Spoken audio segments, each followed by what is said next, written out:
So To Dust, obviously congratulations. It's a great achievement. It's a really unique film. I think my first question is, as writers of such a unique film tonally, how did you strike that balance between sort of dark comedy and a very serious examination of grief?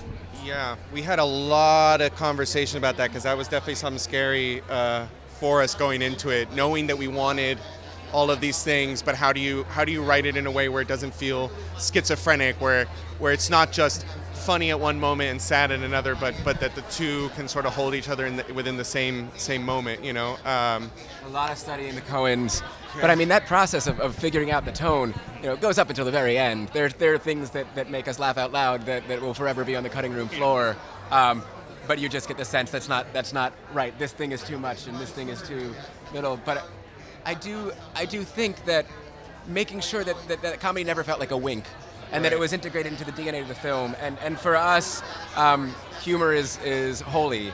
I think that we are fascinated by existential dread and the drama and the comedy therein, and we start with very dark topics, and the only way we can stare them in the face is to make each other laugh. And that laughter is cathartic, and that laughter is, I think the most holy human thing that we can do, to kind of claim victory over the darkness in a way, and to shine a light into it.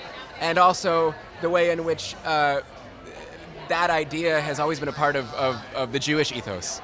And so that the comedy is at the core of the film. It's in the DNA of the film. So it's not being attached to it or put on after the fact. Going back off the Jewish ethos specifically, there seems to have been a boom pretty recently in like films exploring, especially independent Hasidic culture. Did you feel a lot of pressure kind of stepping into that world?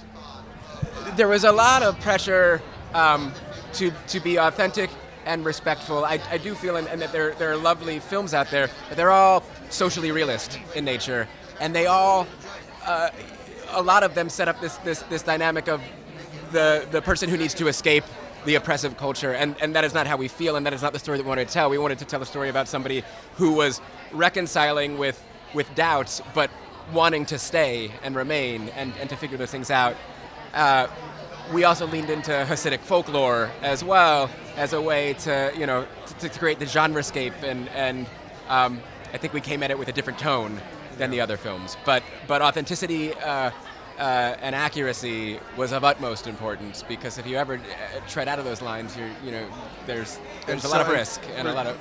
Sorry, and on that point precisely, we have to thank everybody who supported us in the community, who was willing to open their doors, and because a lot of people did not, as soon as you kind of pitch them on the idea, they're like, no, I don't think I'm going to talk to you guys. But yeah, without that insight and that support from those in the community who were willing to talk to us, we wouldn't have been able to make this film. It wouldn't have been right, to do it that way. So I guess my last question is, this is obviously a movie. Grief is such a personal subject, and you have such a big star in Matthew Broderick. I assume people are kind of stumbling across it, finding it in random places. How have you found the audience reaction?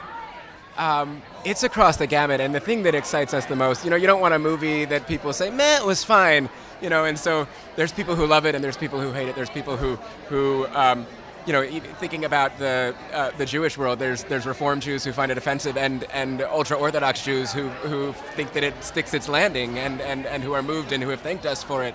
And I think that excites us, that we've made something that is excitingly polarizing, feels like it means that we made something honest and true. Yeah. All right, well, congratulations. Have a wonderful afternoon.